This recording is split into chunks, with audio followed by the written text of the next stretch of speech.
Hi, I'm Shannon Godwin from AgSolutions Australia, and in 2017 we held an equine nutrition seminar with the keynote speaker being Dr. Nerida Richards from FeedXL. The following video was filmed during this event and features Nerida discussing why gastric ulcers appear in horses and the risk factors for horses developing them.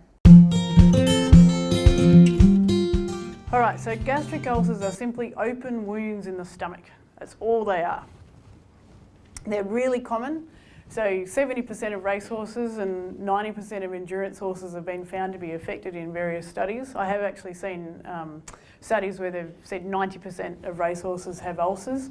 So it's a huge problem for competition horses. But interestingly, all horses are at risk. So we will find horses that haven't competed or done anything for years, have just been lazing around in a paddock and they're just not doing well. And when we go investigating, they've got ulcers.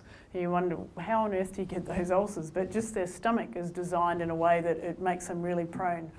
So they found in a study they did over in Western Australia a few years ago now, they found that the risk of disease increases with time in work. So the longer a horse is in work, the more chance it's got of having ulcers.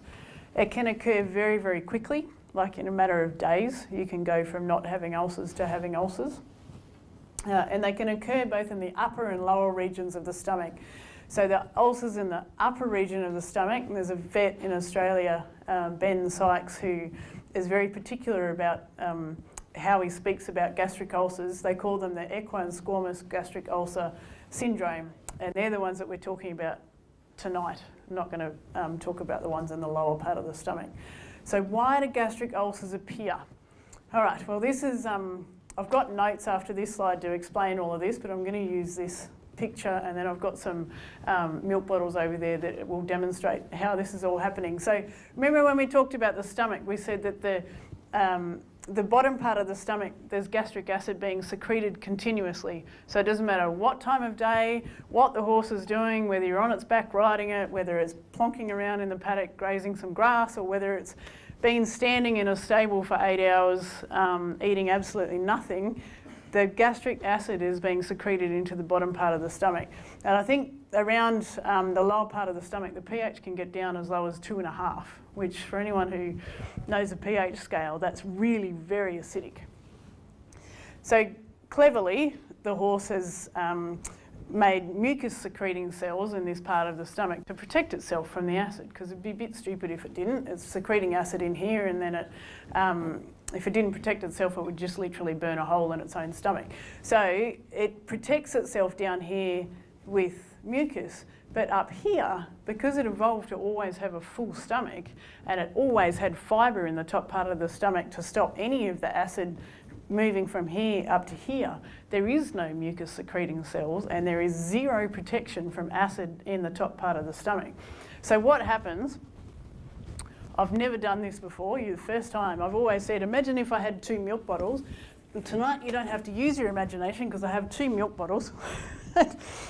When I was making this today, it became abundantly clear that I should have bought 2-litre milk bottles. I'll show you why in a sec. So this is a horse's stomach, right? I'll drop my starch for a minute. Change hands. No, it's all right. So this is a horse's stomach. You're going to have to use your imagination a little bit. Imagine above the black line is the squamous part, so there's no protection from acid up there.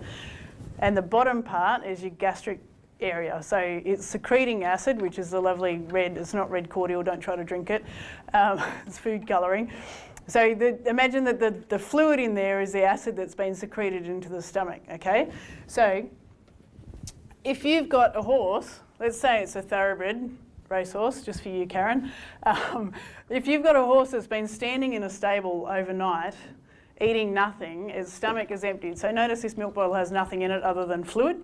All right, and what they've found in this really cool research where they stuck a tiny little pH meter down a horse's esophagus and then sat it just at the top where the esophagus enters the stomach, and then they'd put a jockey, the thoroughbreds, they'd stuck a jockey on his back and they'd measure the pH right up at the top of the stomach here.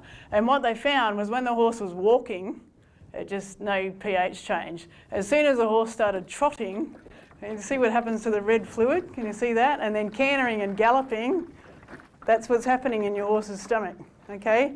You see the red fluid just splashing up. There's probably more fluid in there than what there is in a stomach, but notice it's all splashing up on top of the milk bottle, so it's coating that unprotected area with gastric acid. Now this is why I should have used 2 litre bottles, because this one's stuffed full with loosened chaff, and it takes a long time to fill a 3 litre milk bottle up with loosened chaff when you can only shove it through the top. So this one's got loosened chaff in it, and then can you see down the bottom, there's exactly the same amount of fluid in the bottom of this bottle, okay? You can't see it as easily, but can you see it in there? Can you see it at the back? Yep. So if you've got a horse that's walking, trotting, cantering, look what's happening. There's no fluid splashing to the top of that bottle. Is that pretty obvious? Yeah, so that's exactly what happens in your horse's stomach. It just can't get up there because it's got this mat of fibre that's holding it all down the bottom there, right? And I'm not cheating, I'm giving that a fair shake to try and get it up the top there. So you can see the importance of fibre in a horse's diet as far as preventing gastric ulcers.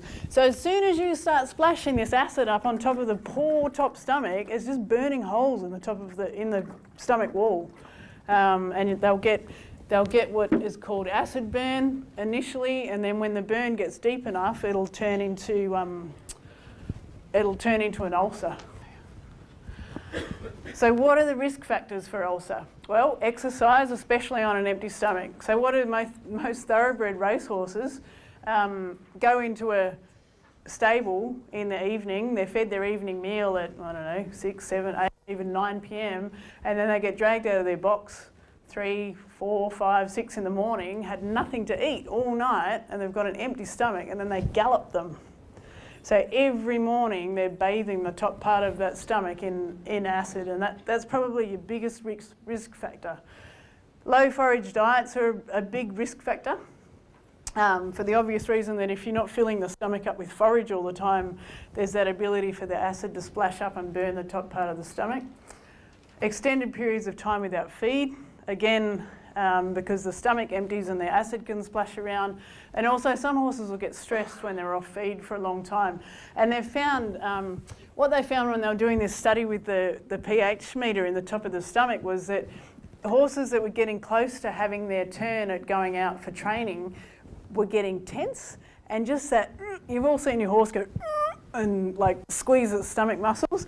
That was enough to squash acid right up to the top of the stomach and hit the pH meter and drop the pH. So if a horse is stressed, it's doing that to its stomach.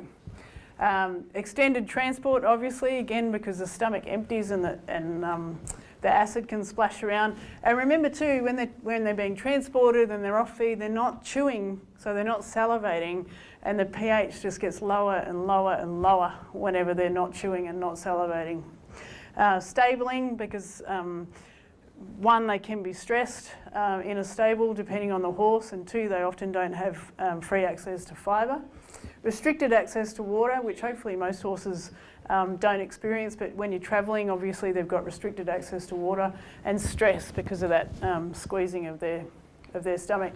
It was interesting actually in the WA study, they found that in racing stables, horses who were in stables where they had the racing radio playing, so race callers calling races, those horses were far more prone to ulcers than horses in stables either with nothing playing or with relaxing music playing. Because the ones with racing radio thought that they were at the races all the time. And it was pretty, I remember when I was doing part of my PhD, we had 16 horses tied up, all with catheters in, ready to measure blood glucose and insulin levels, and a council truck pulled up outside with their two-way going, and all of the horses that had raced, they were all ex-standardbred and thoroughbred race horses. We went from having all these horses just all nice and dozy and sleepy for us and calm in their boxes to all having their heads up and looking around and getting ready to sort of race off somewhere. So it is pretty dramatic, the effect that sound of a race caller or something that sounds like a race caller has on their behaviour.